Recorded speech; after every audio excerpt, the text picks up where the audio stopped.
Third down and 20.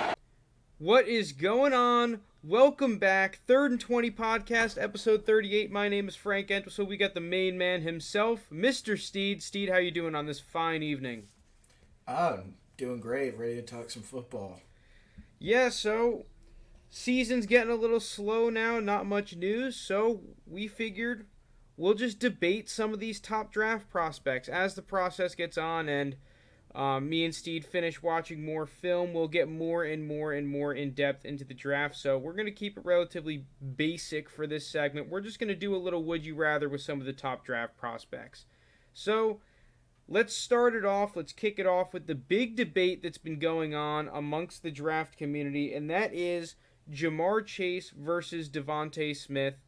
I think I'm going to take this one first because, you know, initially coming into the season, I had Ja'Marr Chase over Devontae Smith, but after this year, I have now switched that around, and I do have Devontae Smith over Ja'Marr Chase. The reasons being, Devontae Smith, I really do feel is the best overall receiver. I think that he fits in a myriad of schemes at the next level. His footwork is really good. He has good hands. I don't think his hands are as good as Ja'Marr Chase's, but they're plenty good enough. I think that just at the end of the day, if I'm taking a receiver at the very top of the draft, I want to take the guy that I think is the toughest to cover one-on-one, and I truly believe that is Devontae Smith. Take away the 50-50 balls and the other bull crap. I just think if you're going to try and cover Devontae Smith, you need two guys. Yeah, I mean, I love both guys, but we've talked about it before, but I'm more of a Ja'Marr Chase guy. I still think he's the number one receiver on top of my board. Of course, he sat out this year, and I mean, it did hurt him because he's either going one or two. He's top 10 pick, but I think everybody kind of forgets and look at his stats 2019. I mean, a lot of Justin Jefferson wasn't even the best receiver on the team that year. It was Ja'Marr Chase, and you're right. They're two different players, and you can play at the strengths in different ways. But I've always been more of a fan of, I like a good route runner and all, but I just can't get over how strong Ja'Marr Chase's hands are. If it's one-on-one, if you throw it up to him, he's the kind of guy that's going to come down with the ball and make a play. I think he would do really good things on the outside for an NFL team and just be that explosive player that we saw in 2019. I mean, you look at Devontae Smith and Ja'Marr Chase's those 2 years together, Devontae Smith's previous year. I mean, these two guys that put up absurd numbers. I mean, we're looking at two guys in this class that, it has that little Julio and AJ Green kind of feel to it. But I'm going to stick with Ja'Marr Chase. I think both players are going to be tremendous at the next level, but I like Ja'Marr Chase to maybe get, a couple more Pro Bowls under his belt. Yeah, like you just said, I have both of these guys graded very highly, even though I have Smith over Chase. It's by a very slim margin. The thing is for me with Ja'Marr Chase is that there are a couple things that I think I have working against him compared to consensus. The first is, and I'll just get this out of the way, I have never been a huge fan of 50-50 ball winners. I was very anti-N'Keal Harry.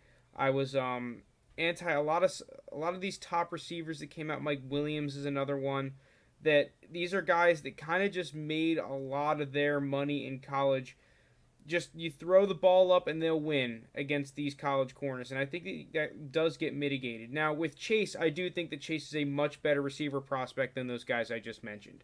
But the other thing, aside from just that initial bias against this sort of play style, is that I think that people are overhyping Ja'Marr Chase's release and his overall separation.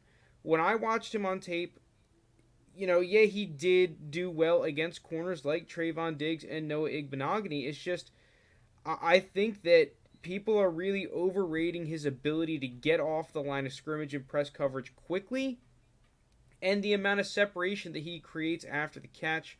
I would like to go into a deep dive on this. We just don't have the time. But I think that where Chase did excel, though, in that scenario, in that press coverage, is that he was just more physical than these corners he was going against. And he wanted to be physical. He wasn't going to be a guy that necessarily, like Devontae Smith, on the other hand, was just going to beat you with quickness and with footwork. Ja'Marr Chase did want to have that hand fighting, that physicality, that I'm pushing you, you're pushing me, and he would win that battle a lot of the time. So I think that he definitely, that sort of press mentality that a lot of teams tried to employ against him definitely helped him out.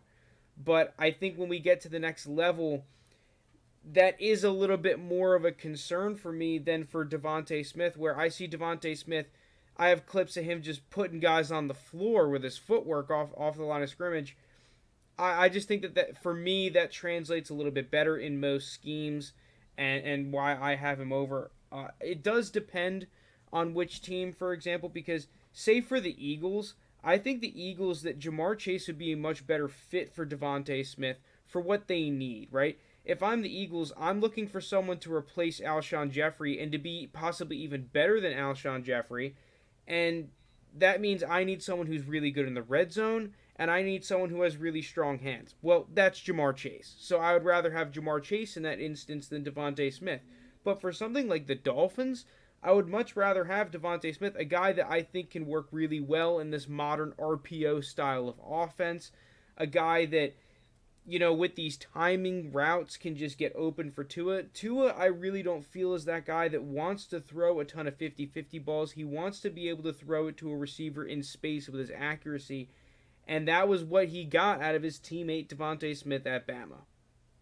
Yeah, I will say about Ja'Marr Chase, one last thing is, we really haven't seen him since the national championship when he was 19 years old, just putting up crazy numbers. And that could be, a bad thing, but also, it could be a good thing. The dude wasn't doing any, he hasn't played any game reps, so that's telling me, he's working on his negatives, you would think. Maybe he's gotten a little quicker, he's hitting a little agility ladder, he's working on his separation and trying to craft and become more of an all-around receiver, and he has that going for him. I'm pretty sure Devontae Smith is older, and he is. He had the grooming at Bama, and yeah, Ja'Marr Chase is definitely at the end of the day a little more raw, but I just still think the ceiling is high for both of them, but I think the ceiling could be astronomically high for a guy like Ja'Marr Chase.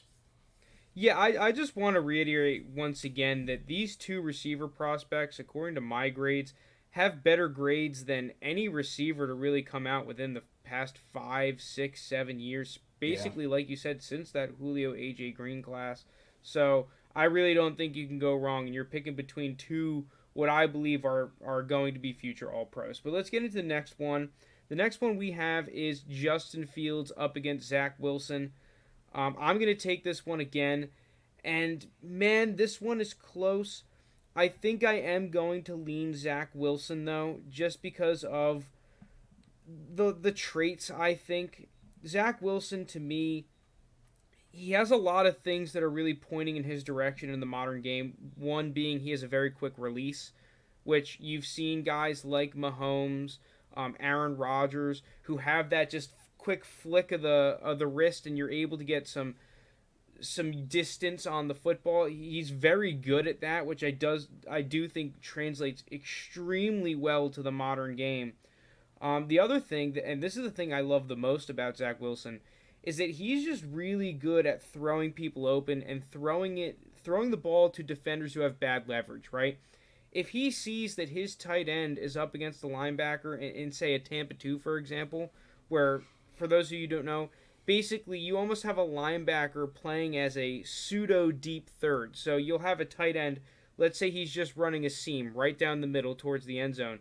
You'll have a linebacker covering him, and usually your tight end will be able to get better leverage, meaning that defender's back is going to be turned, whereas your tight end is going to be able to see the football. He does a very good job of putting the ball in a great place for his tight end to make a play, and in a place where that defender has to make a really awkward turn to try and defend the pass.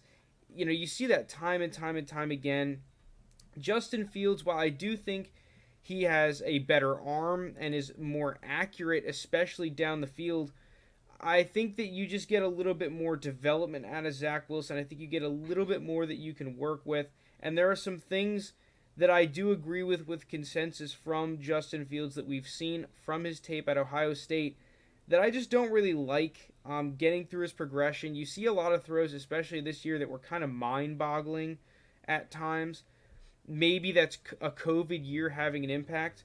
Me personally, I think we're starting to see the gap between these two guys really increase. I don't think the gap is all that big still. Both of these guys still have a lot of development to go to be good at the next level. But if I have to choose just a blind system, I'm gonna have to take Zach Wilson right now. Yeah, well, if you asked me this question in the beginning of the year before college football, I'd probably ask you who the hell is Zach Wilson. But, now after watching Zach Wilson, probably the most quarterback I've watched out of this class, because I just think he's intriguing, I'm going to go Zach Wilson too. I would not say I don't have it as close as you, because I still like Fields a lot, but I just see so much potential in Zach Wilson where, he started out, no one's improved their draft stock higher than Zach Wilson. This is a guy that struggled to be on the field from years past. I think his passer rating a year ago was like at a 70 or something like that. It was something It's like... absurd. The guy had a 74% completion percentage. Yeah, and now... That's insane. And now we're looking at him, we're talking about he's the number 2 quarterback off the board.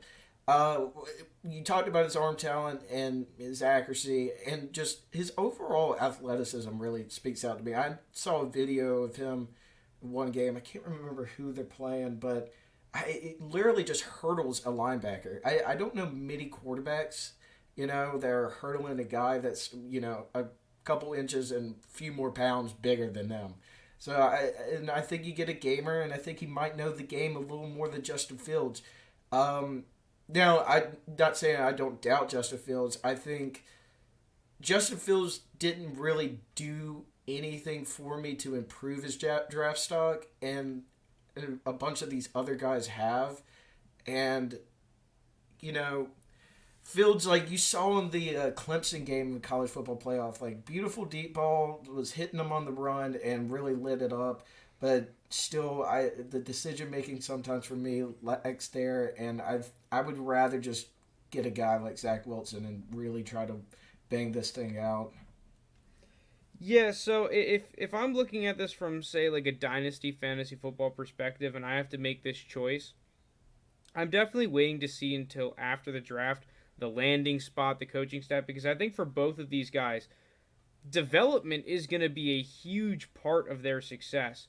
I think maybe more so for Fields than Wilson, but I think that if we're just looking at raw talent, it's Fields.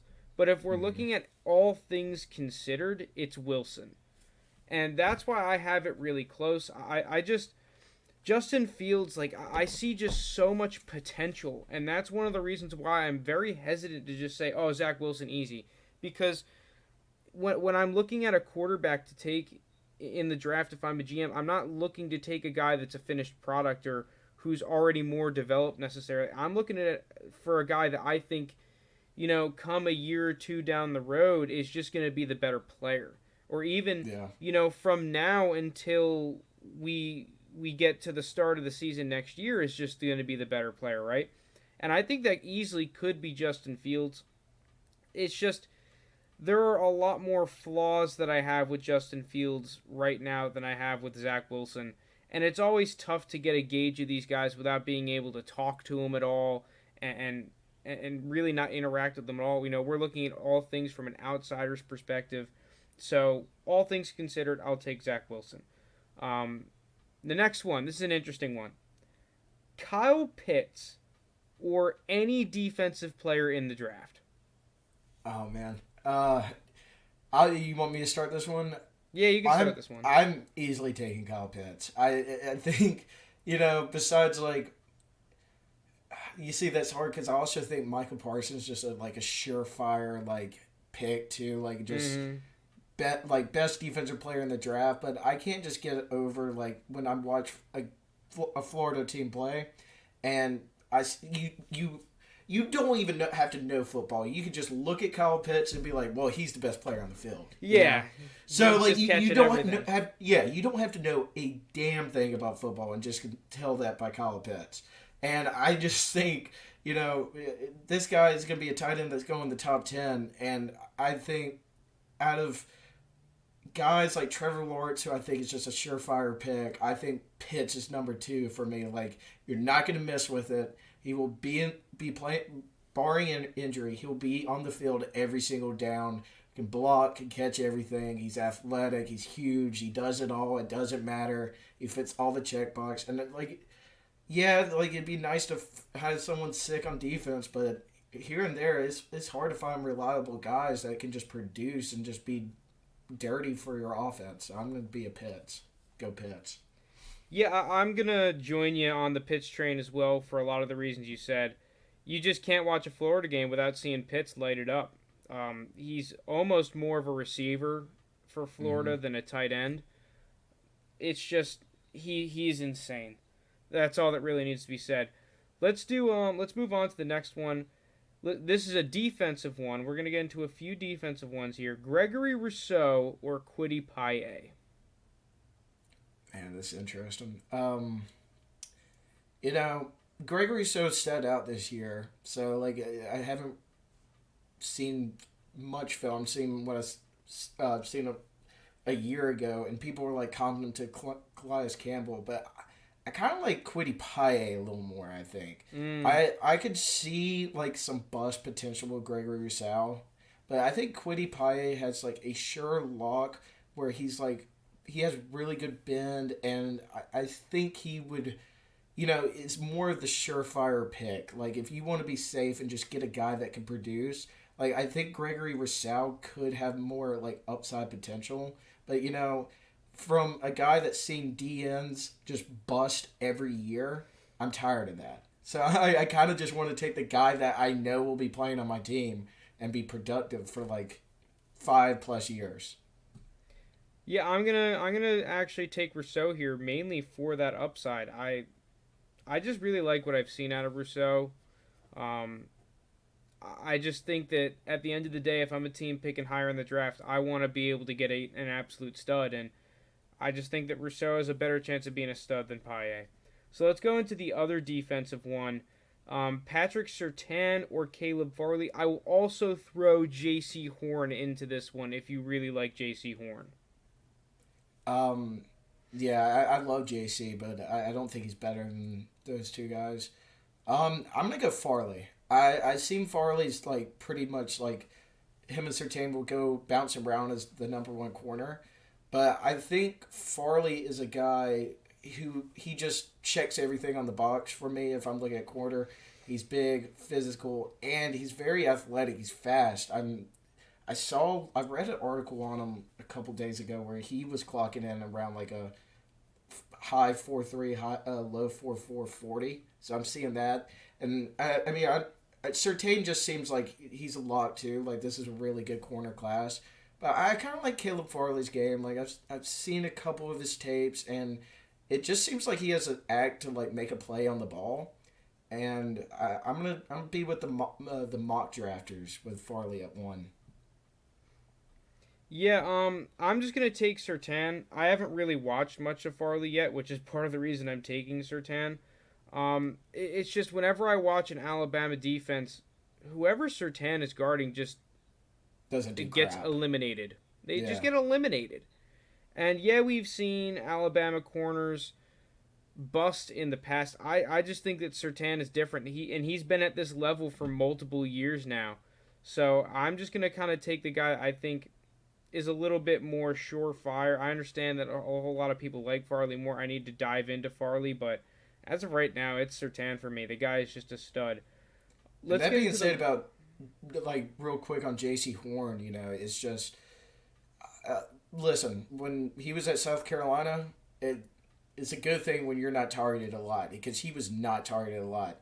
I would say one of his downside effect is probably why he plays DB. I've seen him drop a couple picks here and there, so maybe his hands are not the best. But he gives me kind of just that vibe that's just a lockdown corner and just kind of a quiet guy, but maybe not as exciting as the other two.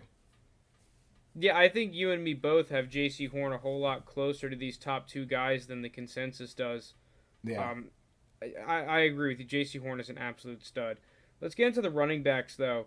Najee Harris versus Etienne, and I'm going to also throw in Javonte Williams because I'm going to take this one and say I like Javonte Williams the most. I ever since I laid eyes on that UNC tape, I've just been like, wow, this guy is an absolute bowling ball of a running back. This guy is an absolute beast. I really don't see many glaring weaknesses in his game compared to many other running back prospects that I've graded before. And just a real quick anecdote that I really like about Javonte Williams is I remember watching First Take, I think it was way back in the day, and there was Ryan Clark on the screen who was a Steeler, and he was saying that when Trent Richardson was coming out, that the Browns took Trent Richardson. He called up Coach Tomlin. He was like, "Oh shit, what are we gonna do? They got Trent Richardson. Trent Richardson's an absolute stud." And Coach Tomlin was like, "Well, we don't really care about Trent Richardson." He was more scared of Justin Blackman at the time. And Ryan Clark was like, "Dude, what are you crazy? Why are you not scared of Trent Richardson? Did you not see what he just did at Bama?" And Tomlin said something that kind of stuck with me. And he's like, "Well, we can tackle Trent Richardson 25 times. I'm not worried about that. Who's going to guard Justin Blackman?" And Yeah, that's a good point. when I think about Javonte Williams, it's like he is the definition of a running back you do not want to tackle 25 times. This guy is tough to bring down. He has the highest forced missed tackle rate of all the running backs that I have tracked at 0.53 forced missed tackles per touch, and I think 0.56 forced missed tackles per run. You hand him the ball, every 2 carries he's breaking a tackle. He's just an absolute beast. Najee would be my second, though.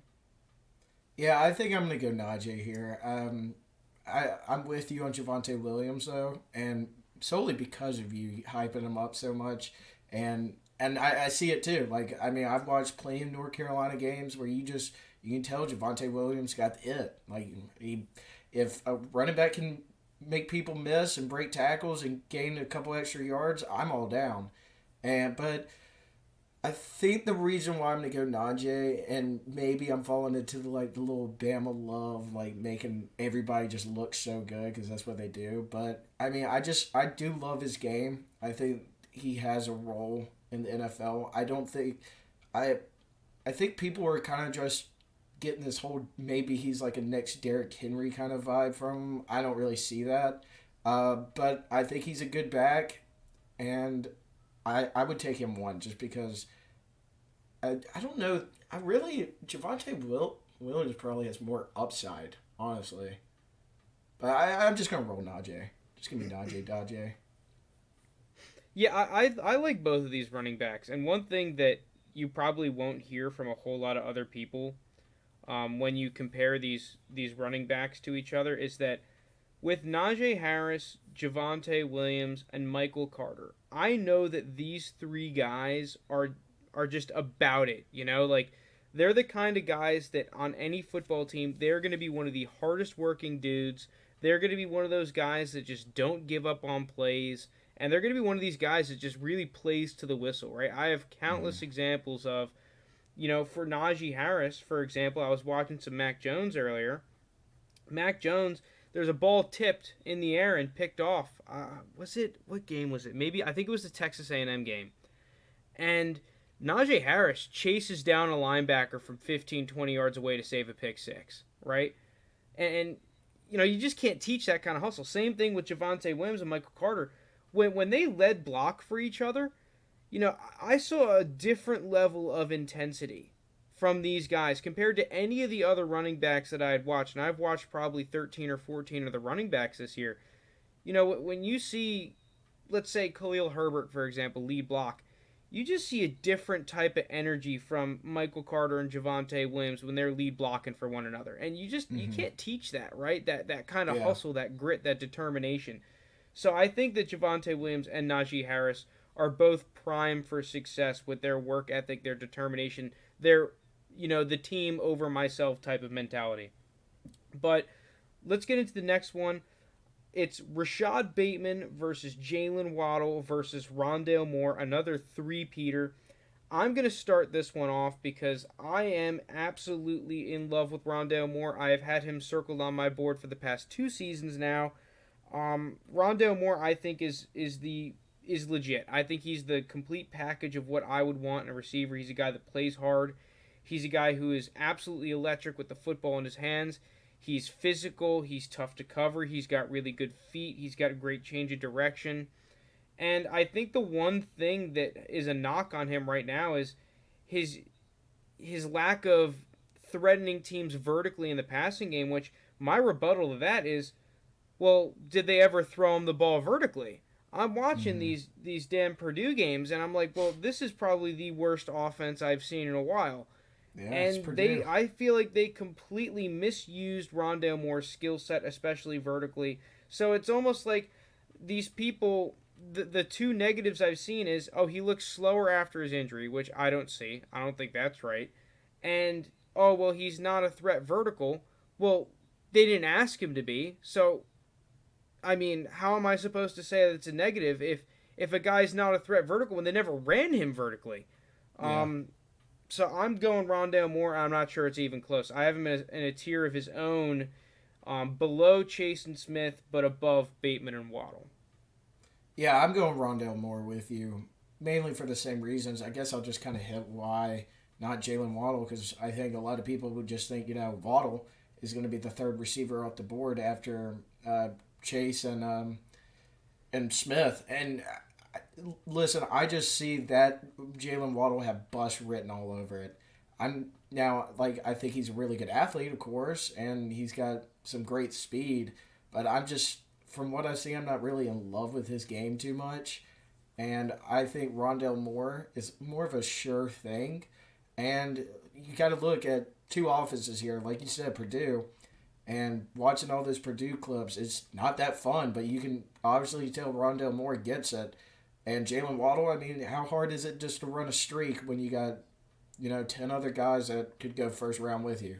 So I'm just not high on Jalen Waddle, but I think Rondale Moore is easily taken somewhere in the first round. Would not shock me. Bateman, I really haven't done too much on Bateman, but I would love to see Rondale Moore kind of shock people and be the third guy off the board. Yeah, so real quick to touch on Bateman, because I know there's a lot of people that really like Bateman. I have Bateman as my wide receiver 4 currently. Bateman, I do see, I initially wasn't high on him. If you watch the Dynasty podcast, I called him the bait. I did a deep dive, and I actually do really like him. You talk about a guy that has elite level separation. The way that he's able to attack a defender's leverage coming off the line of scrimmage, you fall in love with it. There are some red flags with Bateman. I think his hands are a big one. And I know that people have said, and I will reiterate, that you can teach hands, right? Your hands can improve. We've seen it before with DeAndre Hopkins, Devontae Adams. When you enter the league, and even as you're in the league, you can improve your hands. You can improve your catching ability. But I'm still not going to come out here and act like dropping the football is not a red flag, right? Yeah. You can't be like, you see a guy drop a football in a tight window and be like, oh, well, he can get better. I mean, yeah, he can, but he also might not, right? So yeah, it's a risk. That's a red flag for. That was a little bit of a knock on DK too. I'm pretty sure when he was coming out, he would drop passes, and we've seen it in the NFL. But at the end of the day, I think DK has been a very, very good second round pick. But well, yeah, you're right. DK is not the guy to talk about with me, because I was in love with DK coming into that draft. I have him as my wide receiver 2 behind Marquise Hollywood Brown. Nah, AJ DK Brown is my favorite. I never understood DK. Just a quick side note. I have very rarely seen someone have an unbelievable combine hurt their draft stock. I've never seen it. The only thing that what was he did bad at the shuttle run, right? Or what was it? He did bad at the three cone. You had all these data. I used to love data analytics, right? I used to be one of the guys that was really into it. But that was the draft that turned me off, because I love DK's tape, and I had this army of people mostly in the r/Dynasty subreddit, just being like, oh, well, he ran a 7.38 instead of a 7.28 max. Oh, his chance of being a wide receiver one has now dropped dramatically. Like, are you fucking kidding me? Like, I just, seriously, I this mean, tenth yeah, of a second is going to disregard all this body of work that he's done, on yeah, top of the fact that he completely killed the rest of the combine. Like, yeah. I just I think don't it's know. always Never funny that understood it. his 3 cone was like in the same level as Tom Brady. Whenever Brady was I doing his don't really. combine. Like, for me, I think the difference between me and a whole lot of other people is that they will use data analytics first and then the film to order everyone outside of that. I do it the opposite way. Like, I rank everyone by film, and if I'm stuck, then I'll use the data analytics to, like, separate them. But let's do the last one. I think this is going to be a quick one because I think I know both of our answers. And that's Rashawn Slater versus Penei Sewell. I'm taking Penei Sewell. The guy has just been an absolute force. I don't think that I buy the narrative that Rashawn Slater is going to go before him, to be honest. I think that Penei Sewell is just better. Yeah, no, I just think he's locking as the number 1 tackle. I think Rashawn Slater is very good. Don't get me wrong, but if the Bengals there at 5, they're definitely taking Sewell. Yeah, so I guess I'll just keep this as part of this segment because I didn't realize this segment was going to go this long. We were gonna transition into almost like an hour guys segment, so kind of hitting on guys that we like. I think you kind of got a preview of that with some of these would you rather picks. So clearly for me, the my guys would be, Devontae Smith, Javonte Williams, and Rondale Moore. Those are probably the 3 biggest my guy kind of guys. I think real quick, I'll just touch on a couple more. I think that J.C. Horn and Asante Samuel Jr. If I was an Mm-hmm. NFL GM, I would be looking at them in the first round 100% as very solid corner prospects that I could pick up at the back half of the first round. I would not be surprised if either one of those guys ended up being the best corner in the draft. Actually, just because I think they have the instincts, right? They have Yeah, a lot of people start falling in love with corners because of their physical ability at the top half of the draft. But I think that is a little bit of a bait, right? Like last year, I liked C.J. Henderson a lot more than Okuda, and I would talk to some people on Reddit in the NFL draft thing, and they'd be like, "Dude, are you freaking blind?" I'm like, "No, it's just I don't necessarily value the fact that that Okuda is a shutdown corner in college because being a shutdown corner against Penn State is completely different than trying to shut down Stephon Diggs at the next level, right? It's just it has happened before. It's just the chances of him being a bust compared to being Darrell Revis. It's like, well, obviously he's going to be closer to a bust than a Darrell Revis. Whereas C.J. Henderson, it's like, okay, yeah, he might not be as good shutdown. Well, I just like his instincts, his fluid hips, how he plays the ball, like, and I kind of see a little bit more of that in J.C. Horn and Asante Samuel Jr. than I have in Sertan. I haven't, like I said earlier, I haven't gone a deep dive into Farley, so I guess we can exclude Farley for now. Steed, who are some of your? Oh, also Mac Jones. I'm a big Mac Jones guy. yeah, I'm Mac a huge Jones, Mac Trey Jones guy. Lance, love these guys. Who are some of your guys this year? Some guys that we haven't really, didn't hit on that first segment.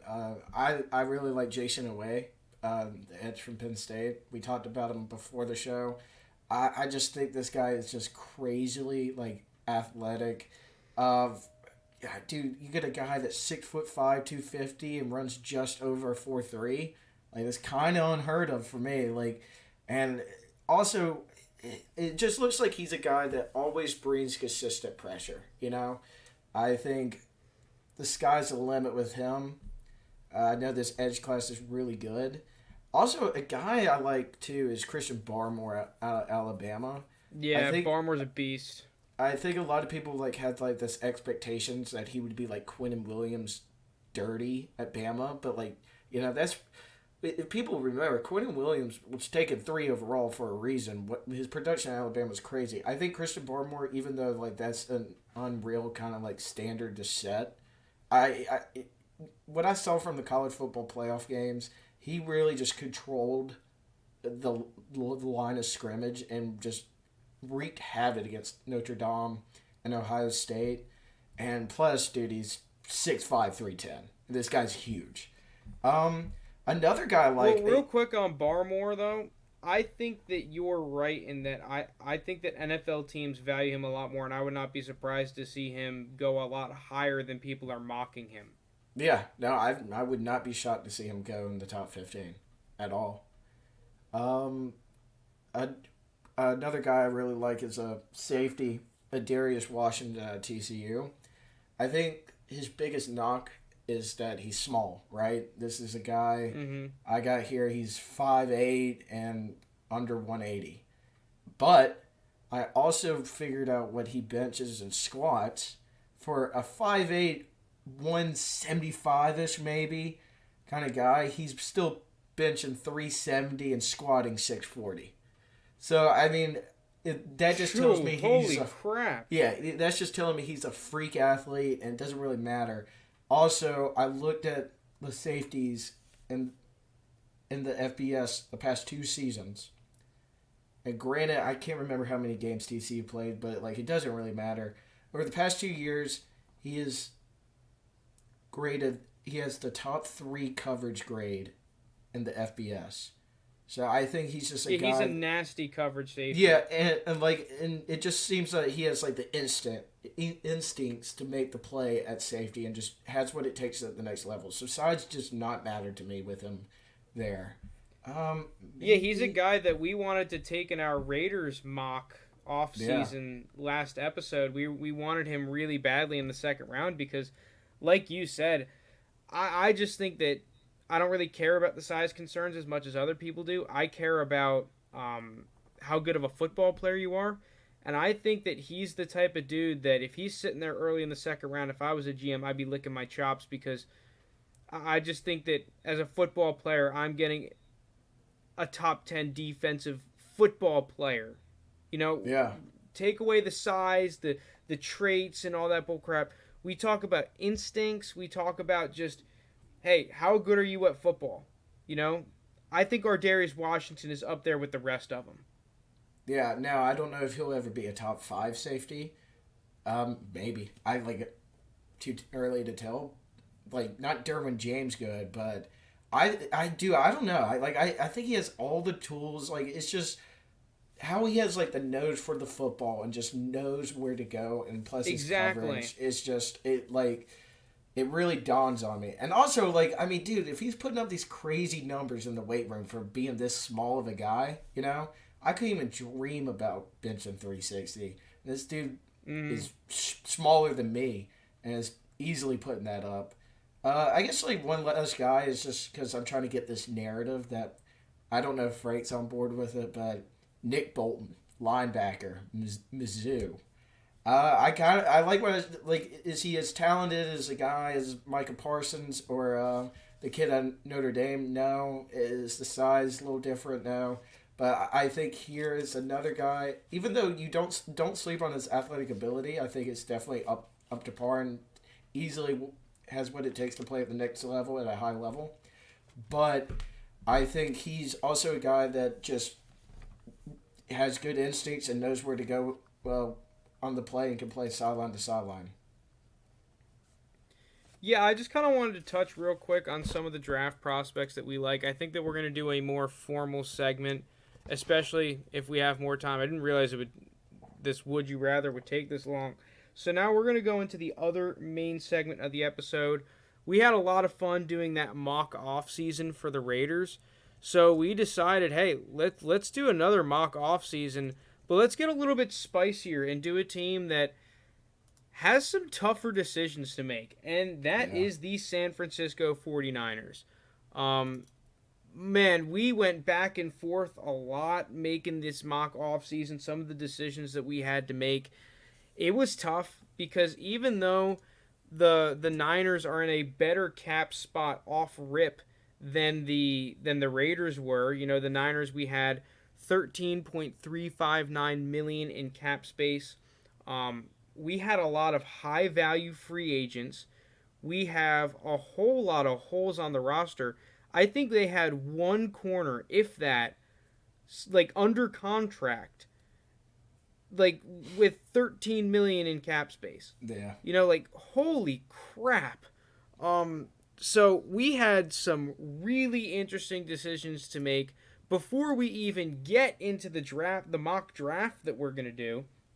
So the first thing I wanted to talk about, because this was our big debate, and it is the ongoing debate for the 49ers, Jimmy Garoppolo. Coming into this, I think me and Steed both were like, hey, we think that Jimmy Garoppolo is good enough to compete, and we would want to keep him. But, man, was it annoying to come up with situations to try and justify keeping him when we could cut him post June 1st, get 25 million cap space, very little dead cap. Steve, you want to kind of go through like what you were thinking with the whole Jimmy G decision? It's just, we think, I think it's more like, I'd rather spend Jimmy G's money that we're giving him to some of our better players. A guy that you're going to have to pay in Bosa and Fred Warner, just, top end talent guys that keep our anchors on the defense. And Jimmy G, it's not that I hate Jimmy G, it's just I think I'd rather get a quarterback on a rookie contract and try to bang this thing out and put the money where we can at different positions and really try to win this. And with the spot at 12 and cutting Jimmy G and just picking up a little free agent quarterback just to surefire it, we think we can get our guy at 12 and we're bulling there. So yes, Steed kind of cut to the chase. We decided we are cutting Jimmy Garoppolo, and that was kind of the straw that broke the camel's back, was that there has been proven success that if you're a team that is able to get a quarterback on a rookie contract, you pay your good players, it has been proven that you can go and have a nice little championship window. We thought that, hey, that's the best course of action. There are 5 quarterbacks that we like, and we have the 12th pick. In real life, we would definitely look to see if we could trade Jimmy Garoppolo to a team like the Patriots or maybe the Texans if they decide to deal Watson and don't get a quarterback back. Who knows? Just get any sort of draft pick to add to our plethora of draft picks that we have. We have a total of 10 in right now. There's a little bit of a caveat that we'll get into right before the draft, but let's go with the rest of the offseason decisions. So we cut Jimmy Garoppolo. We freed up $25 million in cap space. We decided that we were going to cut Travis Benjamin. That freed up another $1 million about. We cut Mark Nziocha, another guy just back into the roster, free up another $1.5 million. The other decision that was tough, we decided that we were going to cut D Ford. This is just a guy that he looked great during the Super Bowl. The contract that he got, it was a big contract, but it looked like it was worth it, and he just has not been able to stay on the field. Just neck injury, back injury, injury here, injury there. He played like 30% of snaps last year. He was basically only really used as a rotational pass rusher. We cannot be paying a rotational pass rusher as like the second highest cap hit on the roster. We decided, hey, he's a good post-June 1st cut. That freed up $15.296 million. We do eat a decent amount of dead cap, though, which is very unfortunate. But we decided, hey, that's the best course of action. The cap is going to increase next year. We just have to get him on the books and move on. And that was a similar philosophy with Richburg, our center. We were able to free up just shy of $8 million. We ate about $3 million in dead cap, probably a little bit in 2022 as well. But for a guy that just isn't worth the contract, we need to move on and get this team in a better financial situation. Lastly, just a couple more back-end cuts, Josh Johnson and Kevin White. That freed up about $1.7 million there. So all in all, after all of those cuts, we end up with just shy of $66 million to play with. about $65.9 million to be exact. And this is where we get into some of the moves that we make. So, for the re-signings, we decided we needed to re-sign Trent Williams, our left tackle. If we were going to be a team that competed, we needed our stud left tackle. He was one of the best left tackles in all of football last year, and he has been for a while. We decided we were going to give him a 3-year, $60 million deal, 35 guaranteed at signing, and that would be around a $20 million cap hit this year. So there goes about a third of our money going to our left tackle. We decided to re-sign 2 corners from our roster to get some corners under contract. We decided that we were going to give Quan Williams a 2-year, $8 million, I think it's like $6 million guaranteed deal. That's going to be $4 million off the books there. We decided we were going to pay Jason Verrett, a corner that definitely panned out last year for us. We were going to pay him a 2-year, $19 million deal. That's $9.5 million per. That's a little bit over market value, but we wanted to guarantee that we could get our guy. We really don't know what kind of deal he's going to be expecting in this offseason. It's a weird offseason with COVID cap not increasing, but we're thinking that $9.5 million, a lot of that guaranteed, we could easily get that contract in there.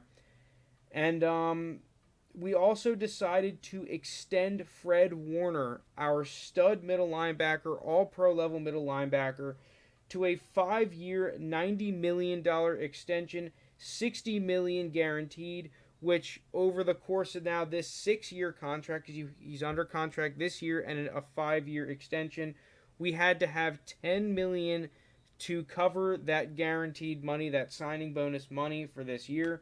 And those were all the players that we decided to re-sign this year. Steed, you got any thoughts you want to add to that?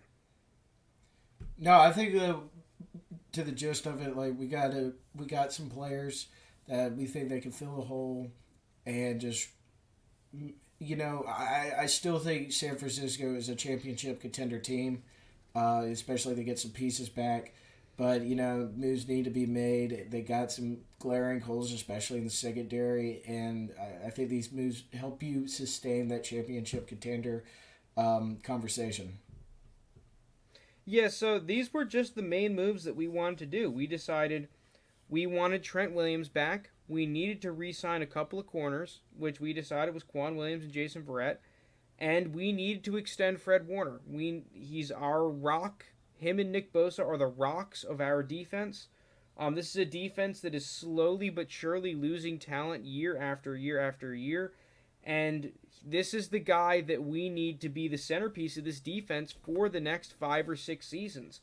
So we thought he was definitely worth this extension, and that was one of the main reasons why we wanted to cut Jimmy G, was that we get the cash to pay Fred Warner and to cover the signing bonus this year, as well as not have Jimmy G on the books for future years, so that we can keep paying him and not be completely over the cap. So with that all being said and done, all those moves, we did still have some cash to work with. We had about like 13.5 mil about to work with. So hey, if we're a championship contending kind of team, we're going to go spend some cash. We decided that we were going to sign Malik Hooker to a 1-year, $2.2 million deal. His market value, according to PFF, was about a 1-year, $2 million deal. We decided to give him a 1-year, $2.2 million deal. This is a guy that's been injured for the past couple of seasons, but we need a strong safety. We are getting rid of Jaquiski Tart. Strong safety was a position that we were going to look for in the draft, and probably still are going to look for in the draft. But the fact that we could try, it worked out for Jason Verrett last year, signing an injured defensive player. Maybe he can turn it around. We're just going to do a similar thing with Malik Hooker here. See if, maybe we can fill our starting safety spot with a quick little 1-year value deal, prove it deal. And then lastly, our one big signing in the offseason, we shelled out the cash. We signed Corey Linsley, the Packers center, to a 3-year, $33.5 million deal. It, with the 16.5 guaranteed, averaged out to about and 11.17 per year. So we used that as the cap hit for this year. We didn't go out and weasel around with all the contracts like they do in. If we were actually the GM, we could maneuver these contracts to free up more space. So then we were sitting there, we had no cap space, and we were like, well, shit, the only quarterback we have rostered is Josh Rosen. And that's a problem. So we went out and we restructured a couple deals. We restructured Jimmy Ward's contract. We transitioned $4 million of his contract this year into signing bonus, which saved $2.7 million. And we restructured Eric Armstead $4.6 million of his contract into signing bonus, which saved $3.68 million, which gave us in total $7.4 million to work with. We also took out about $8.2 million for draft picks and UDFAs. And we went out and signed Mitchell Trubisky to a 1-year, $7.4 million deal. Just a quick side note on this. We would rather sign Ryan Fitzpatrick, but according to Over the Cap and PFF, he would command anywhere from $9 to $10 million on a 1-year deal. So we missed out on him and decided, hey, we're going to give Mitchell Trubisky a shot at the starting job and a 1-year, $7.4 million deal. And now here we are. We are going to get ready for the draft. Steed, you have any final thoughts on the free agency heading into the draft now? Yeah, well, we got a quarterback other than Josh Rosen, so I think that's huge. And maybe Trubisky can figure it out in Shanahan's offense a little easier for him. But, I mean, here we're coming in with the 12th pick, and we're hoping we get one of our guys and that we don't get screwed.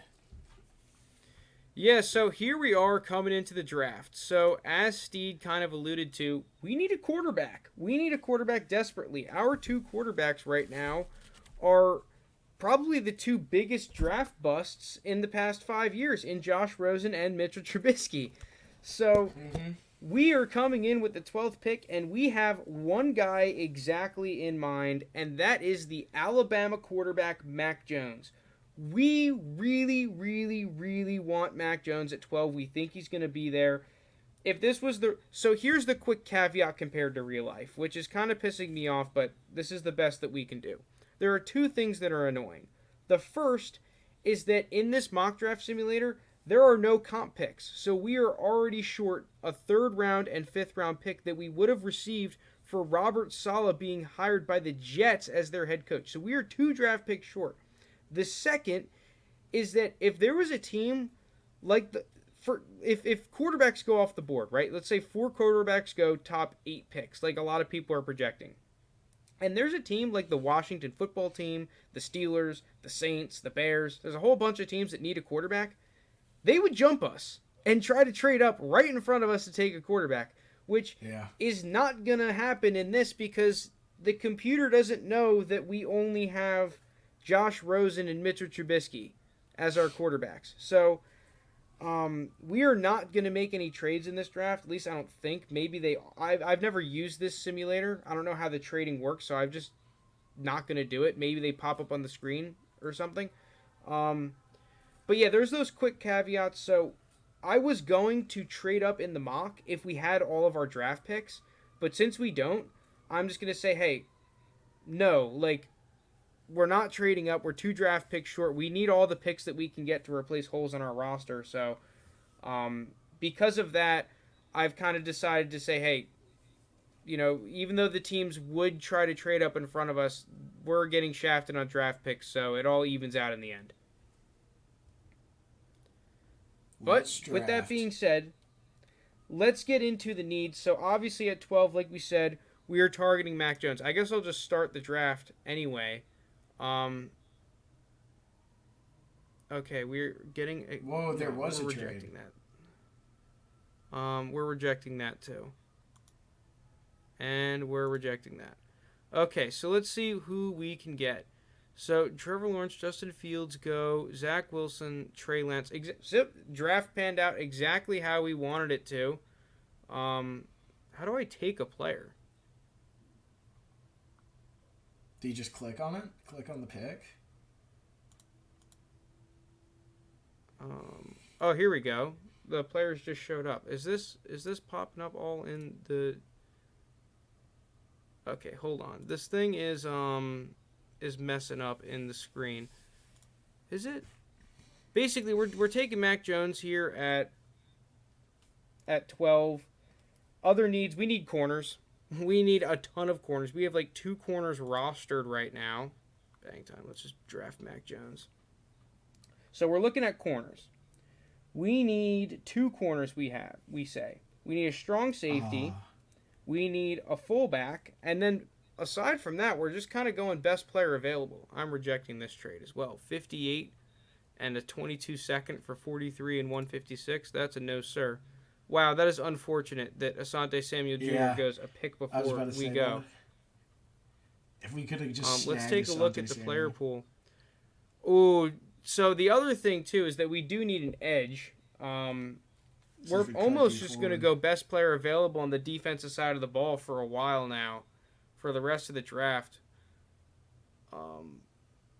Aaron Robinson is there, which is interesting. I think that I'm just going to go Joseph Osai. This team is a team that's built on a sick pass rush. We lose D Ford. Hey, let's just get who I think is a first-round talent. Easy money.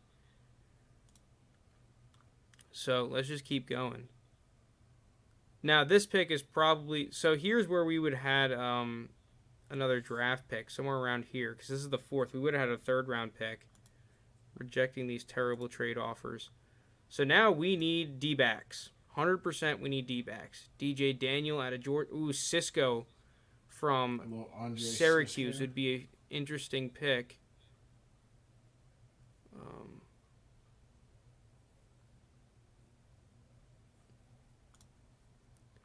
This is interesting. So, Steed, who would you think you're leaning? Dude. We do need a corner, but I think Cisco out of those top guys are the best, right? Yeah, I think that Cisco is just the best player available. I agree with you. I think that he's a 2nd-round talent that we just kind of snagged. We're up again. So we are at pick 117. We desperately need a corner now. Most of the same guys are on the board from before. Paulson Adebo, I think they have, and Benjamin St. Juste. I watched Benjamin St. Juste at the Senior Bowl. I actually really liked what I saw out of him. I am very tempted to pick him here. Trey Brown, I've liked what I've seen out of him. I think he's rated way too low, actually. Any other guys that I know here at the back end of the draft? Tay Gowan is interesting. Yeah. So I have heard of Paulson Adebo. Ooh, this is an interesting pick. You got any guys that you're really looking for? I've watched a little bit of Trey Brown against Isn't Paulson Adebo Tylen Wallace? Isn't Paulson Adebo? He's the guy from Stanford, yeah. So I think this guy was injured last year. Pretty sure. Yeah, I'm pretty sure he's a relatively highly rated prospect. Yeah, I think we just take him, right? All right, well, listen. I'll give you whoever you want, man. Let's see. Are we up again? We are up again. Bang. And we get the guy that I wanted last pick as well, Benjamin St. Juste. So we get our corners. Man, we are just going all defense. All defense. Yeah, chilling there. So let's see. There is one specific player I want. Is it Ben Mason? Is that the fullback's name? Yeah, that's the fullback from Michigan. It's Ben Mason, right? He's ranked 221. Ooh. Where are we at in the draft? 173. Where are we picked 182 as well. Okay, so we can take... I want to take a fullback because we want to replace Kyle Juszczyk, and I'm thinking that's Ben Mason out of Michigan. I watched him at the Senior Bowl, and he was an absolute freaking beast. We've pretty much filled in most of our dire needs. So we can kind of just go and take whoever we think the best players available are. Trey McKitty out of Georgia is very interesting at the tight end spot. I believe we do need a tight end. Josh Bebe out of Illinois. That's our guy at receiver. That would be I sick. really like Tyler Vaughns from USC as well. There are some interesting picks. Trayvon Grimes is pretty good. Trayvon Grimes. Tamarian Terry, a guy that we took in our last mock, so... Oh, Paris Ford is there too? Why is he rated so low here? Double Israel safety. Mukwamu is apparently a safety. Man, the back end of these drafts are just so weird.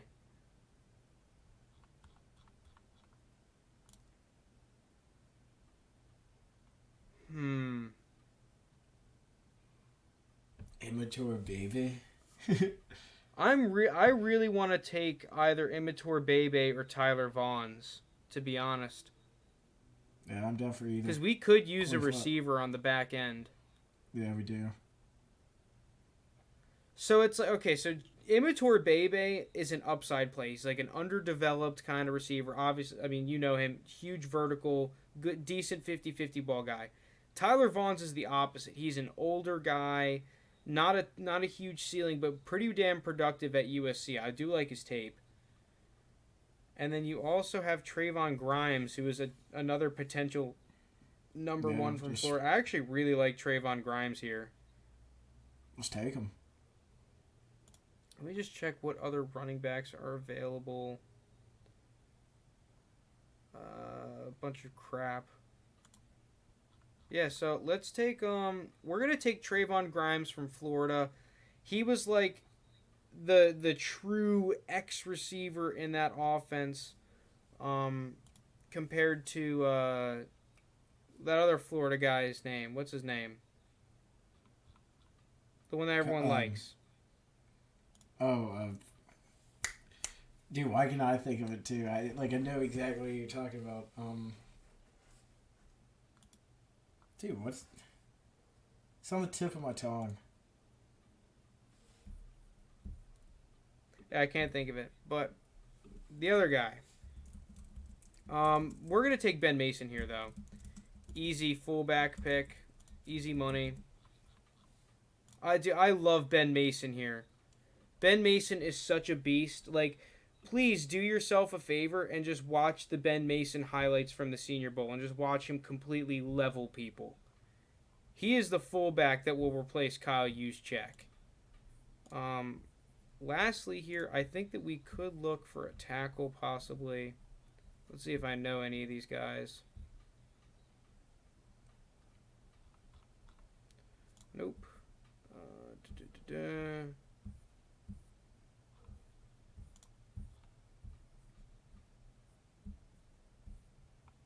Yeah, this offensive line is definitely picked over. Let's see what we're looking at on the defensive side of the ball. Jacoby Stevens is still there. Cardarius Toney. Shocker Brown. Yeah, Cardarius Toney. Dude, Paris Ford is still here. I don't understand that. Yeah, there's no shot he's going to be this late. I mean, I'm just going to take him then, like, to be honest. Yeah. I don't really care. Like, there gets to a point where you can just take good players. Ooh, Sam Boucher is here. We could take another quarterback. We don't really need another quarterback, though. I'm looking... You liking any of these offensive line? We could just take a Nebraska tackle. Or a Wisconsin guy. Yeah, I don't know any of these guys, so we're kind of just, real dart throws here. You got Sedarius Hutcherson. Hutcherson. A South Carolina guard. Yeah, that's the instant sign of a bust. I'm not touching the South Carolina O-line. Ah, dude, he's gonna be all pro next year. That's a stretch. Let's just take Brendan James. Brendan James seems like the kind of guy that can really transform. Cornhusker. Dang, we got a ton of draft picks. Maybe they did put in the comp picks. My boy just went. 8 picks. Who? Malik Herring. Oh yeah, that is your boy. We could have taken him. What the hell?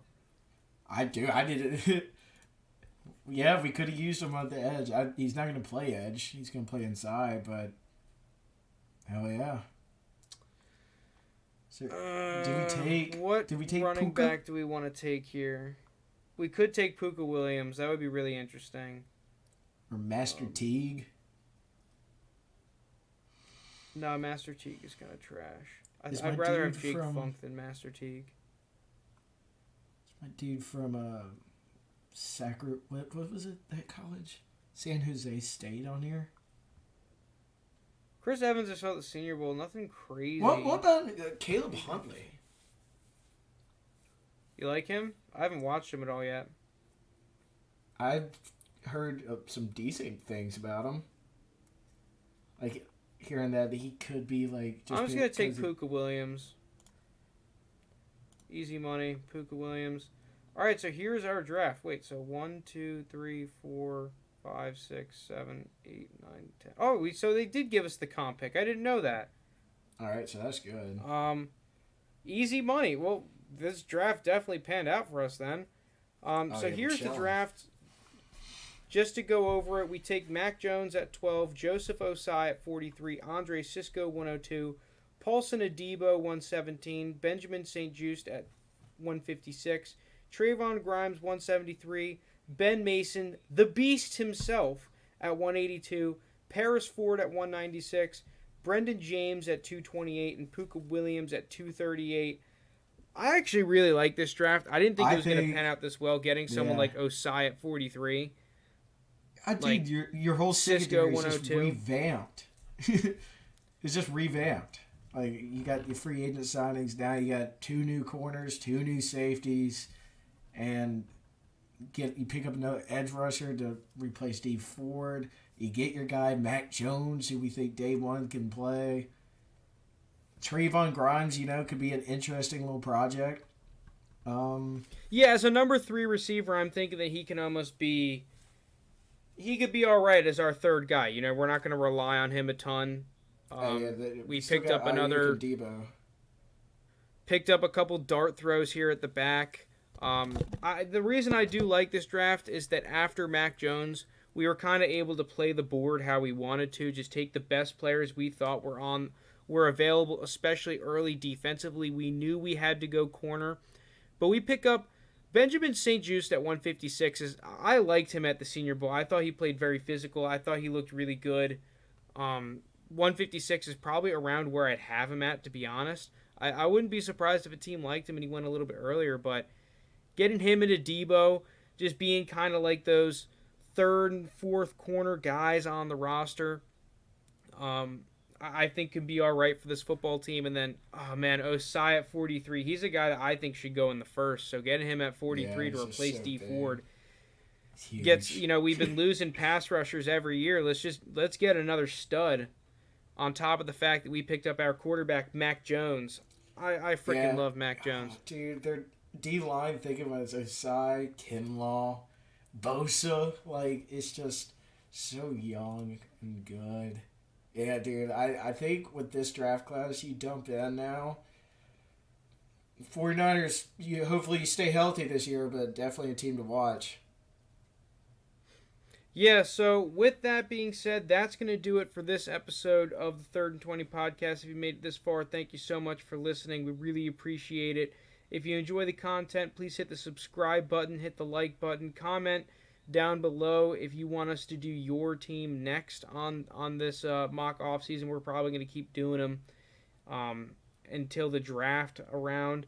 We're kind of enjoying them, but thank you so much for listening, and peace out.